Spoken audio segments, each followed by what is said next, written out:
Psychické ochorenia. My sme už spomínali už aj minule napríklad ten autizmus, ktorý sa u detí objavuje. A v dnešnej dobe je to obrovské množstvo. Ten nárast toho autizmu, to je o nejakých 300%, vyše 300% oproti tomu, ako to bolo nejakých 10-20 rokov dozadu. To sú obrovské čísla. A zase vidíme tam tú koreláciu medzi tými chemickými prísadami, mikronanoplastmi a teda týmto ochorením. Veľmi podobné ochorenie ADHD u detí. Takisto nárast vidíme v poslednom období a takisto je tam to spojenie s týmito mikroplastmi, nanoplastmi a s tými chemickými prísadami s nimi. Ďalšia oblasť, respiračné ochorenia.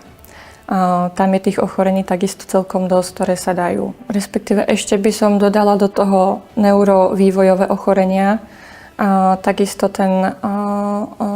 ten vplyv na ten mozog, ale takisto potom ešte pozrieť sa vlastne na tú hormonálnu stránku, lebo tie chemické prísady, bisfenoly, vtaláty, to sú látky, ktoré my poznáme ako hormonálne disruptory.